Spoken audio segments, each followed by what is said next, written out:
Vamos falar um pouquinho agora sobre a Primeira Grande Guerra, ou como aqui é conhecida, a Primeira Guerra Mundial.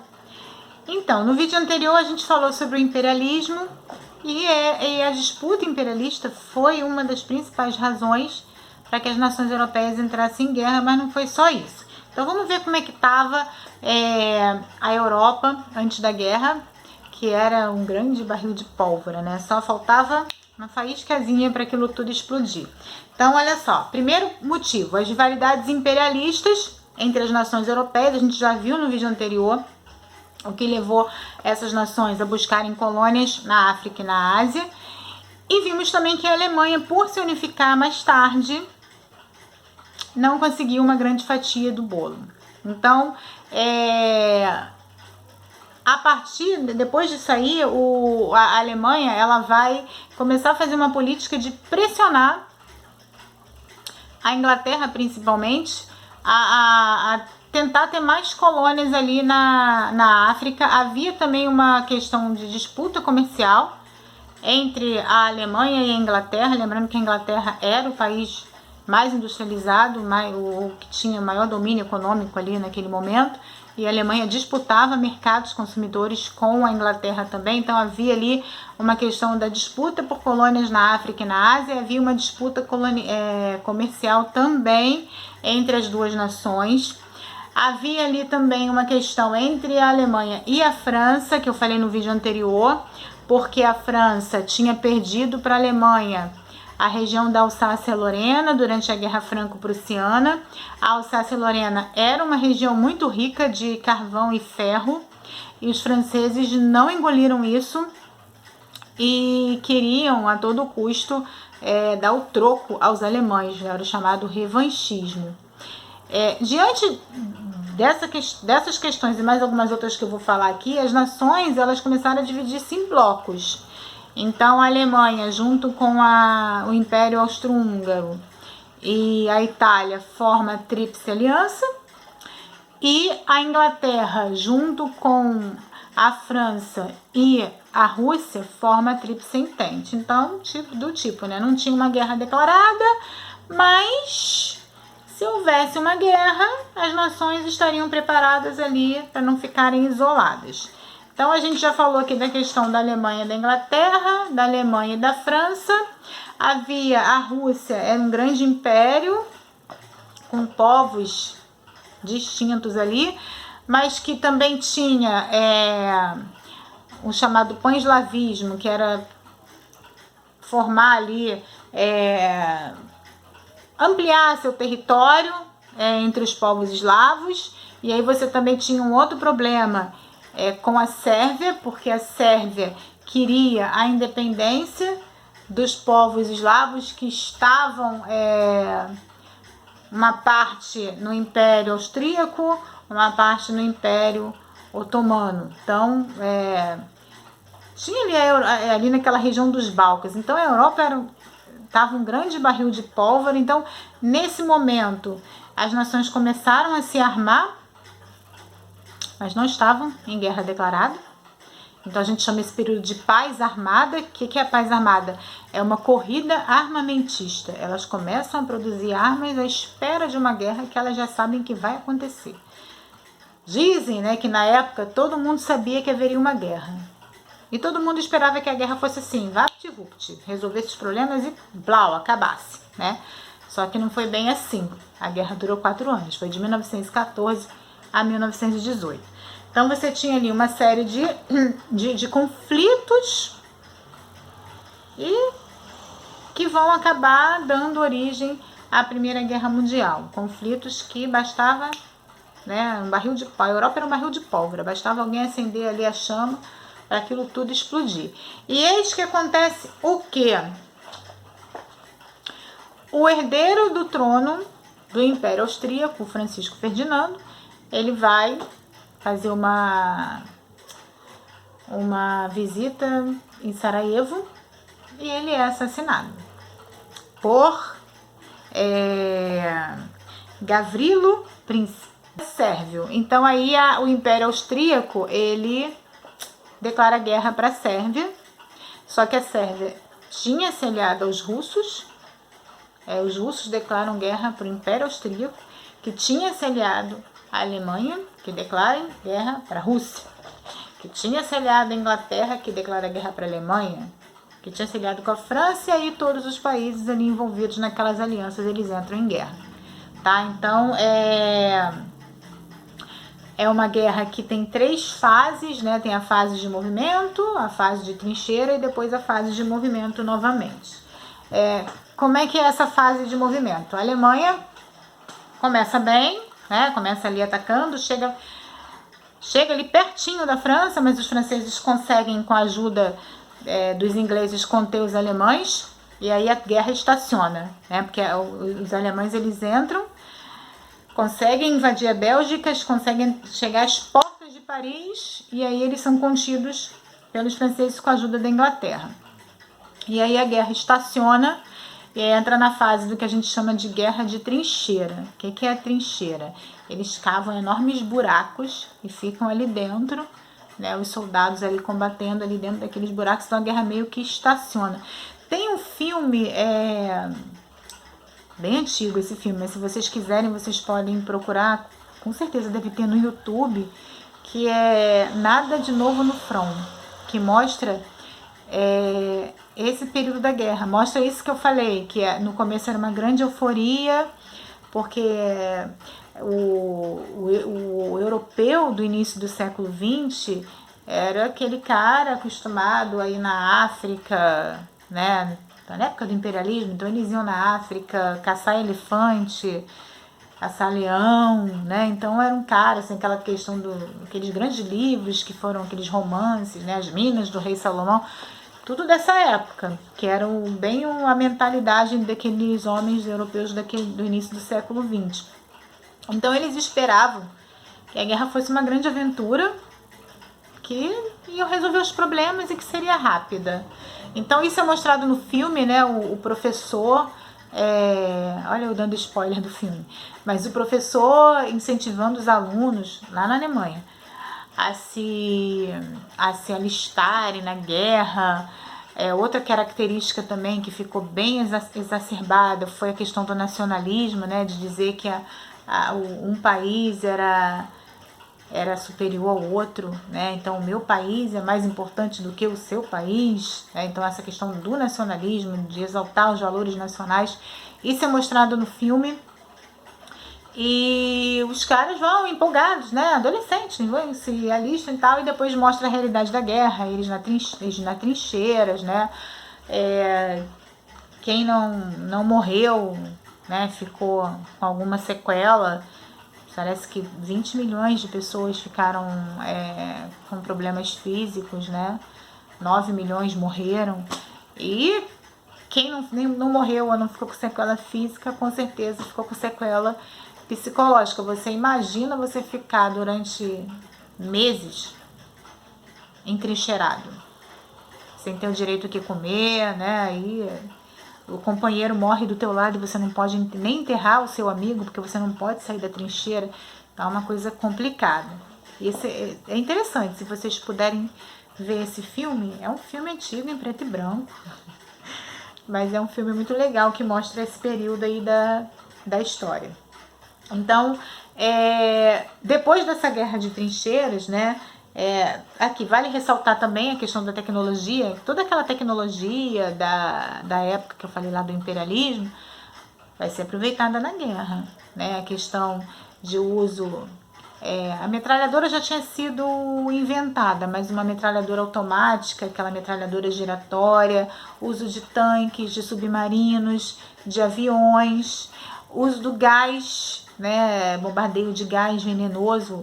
Outra coisa legal para vocês verem também é uma série que o History Channel fez, chamada Guerras Mundiais.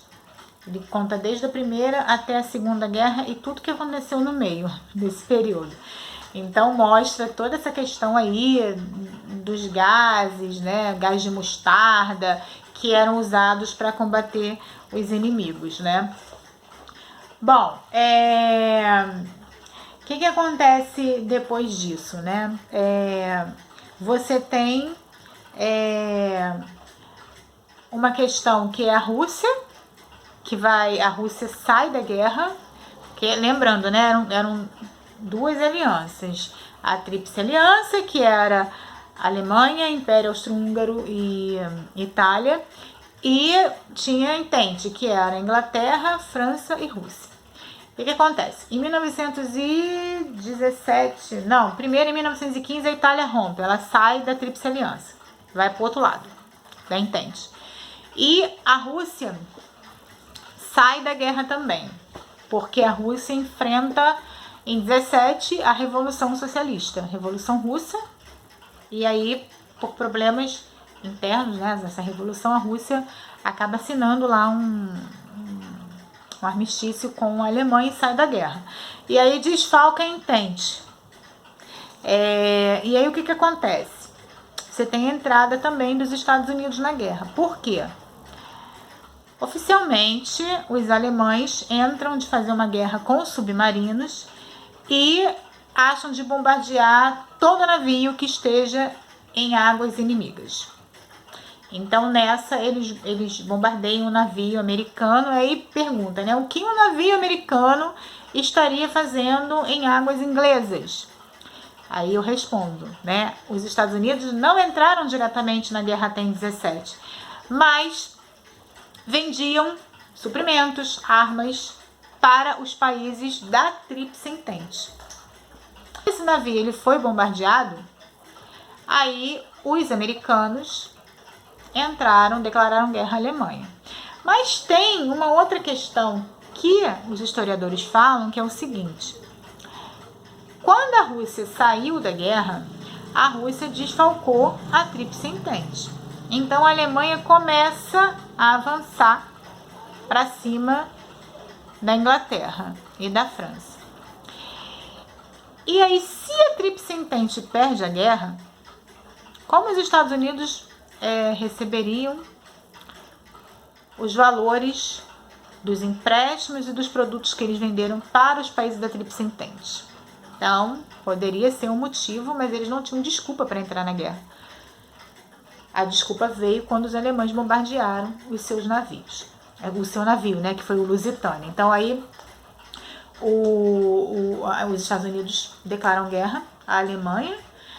Logicamente, os soldados americanos estão descansados, enquanto os europeus eles vêm de 3 anos de guerra, e é um senhor reforço, né, que faz com que a Tríplice Entente ganhe a guerra definitivamente, que é a segunda parte da guerra de movimento, né, terceira parte que volta a ter uma guerra de movimento. Dentro da Alemanha também acontece um problema interno, que é uma rebelião. O Kaiser, que é o imperador alemão, ele é obrigado, era o Guilherme II, ele é obrigado a renunciar, e a Alemanha vira uma república, que é a República de Weimar, né? Depois a gente vai ver isso numa outra história. E aí, quando a Alemanha vira essa república, o novo governo assina lá o tratado, assina lá a rendição, né, pondo fim à Primeira Guerra Mundial. E aí, os Estados Unidos levam lá, né, na questão de vamos discutir o Tratado de Paz. O presidente dos Estados Unidos, que se chamava Woodrow Wilson, ele faz lá uma proposta que fica conhecida como os 14 pontos de Wilson, em que era uma paz sem vencedores e vencidos, uma paz assim mais para ser paz mesmo, para tentar apaziguar os ânimos. Porém, entretanto, todavia, França, principalmente, né, estava com sangue nos olhos contra os alemães. Então, eles não aceitam esse tratado proposto por Wilson, né, e obrigam a Alemanha a assinar o Tratado de Versalhes. E aí, esse Tratado de Versalhes, que é de 1919, é um tratado que é muito desfavorável aos alemães. Entre as cláusulas do tratado estava a devolução da Alsácia-Lorena para os franceses, como eu disse lá no começo do vídeo. Era uma questão antiga para os franceses, que vinha desde a Guerra Franco-Prussiana, Os franceses não engoliram a perda da Alsácia-Lorena para os alemães, então fizeram tudo para obter de volta e conseguiram com o Tratado de Versalhes. A Alemanha perde suas colônias na África, é obrigada a entregar as suas colônias, é obrigada a indenizar os vencedores em 33 bilhões de dólares. 33 bilhões de dólares. Então a Alemanha sai da guerra como se ela tivesse sido a única causadora da guerra, sai como a grande culpada da guerra. É lógico que os alemães vão incubar aquilo e mais tarde não vai dar boa coisa, né? Vai acabar depois, mais tarde, sendo um dos elementos que vai ser explorado por Adolf Hitler em relação ao orgulho do povo alemão e vai lançar a Alemanha de novo numa outra guerra, né? Numa Segunda Guerra Mundial. A Alemanha é proibida de ter canhões, tanques, submarinos. O exército parece que não pode passar de 100 mil homens. Então é uma série de restrições que os alemães são obrigados a aceitar. Uma curiosidade, né? O Brasil participa dessa guerra também porque um navio brasileiro também é afundado, então o Brasil declara guerra à Alemanha, mas o Brasil ele participa assim, mandando rebocadores, mandando aviadores, mandando médicos. Não é uma participação tão direta quanto aquela participação que o Brasil teve na Segunda Guerra Mundial. Consequências, o mapa da Europa ele é redesenhado porque o Império Austríaco cai, o Império Otomano cai também, então surge uma série de países como a Tchecoslováquia, a Áustria, a Hungria, Iugoslávia. Eles criam a Liga das Nações, que é a antecessora da ONU, da Organização das Nações Unidas, numa tentativa de que essa Liga das Nações resolvessem as questões antes que os países fossem para uma guerra. Mas não deu muito certo, porque ela não tinha a menor moral, ninguém respeitava a Liga das Nações, então a gente vai ver isso quando a gente for olhar para a Segunda Guerra Mundial. A Alemanha desrespeita o Tratado de Versalhes na Segunda Guerra Mundial, né? E começa lá a invadir uma série de territórios, a Liga das Nações grita, mas não consegue conter, né? Ela não tem muita força. E a outra consequência é que os Estados Unidos saem dessa guerra como a grande potência mundial, tomando o lugar da Europa. Que a Europa sai, tanto quem ganha como quem perde, sai da terra arrasada, da guerra enfraquecida. E aí os Estados Unidos eles tomam esse lugar de potência mundial até a crise de 29, né? Que também é outra história que a gente vai ver mais tarde nos próximos vídeos. E aí eu separei aqui a contabilidade dos mortos, dos feridos e tal, né? 9.200.000 mortos, 20 milhões de mutilados e dezenas de milhares de órfãos e refugiados. Foi o saldo da Primeira Guerra Mundial. E aí quando você pensa que essa guerra que foi uma coisa tão absurda, poderia ter parado por aí, mas não parou, porque você ainda teve uma segunda que ainda foi pior do que a primeira, né? E a Segunda Guerra são assuntos que não foram resolvidos na Primeira Guerra Mundial, assuntos pendentes. Bom, gente, eu espero que vocês tenham gostado do vídeo. Se gostaram, se inscrevam no meu canal, deem um like, ativem o sininho para receber a notificação toda vez que eu postar um vídeo novo. Me sigam lá no Instagram, @história_virtual. E bons estudos para vocês. Grande beijo. Tchau!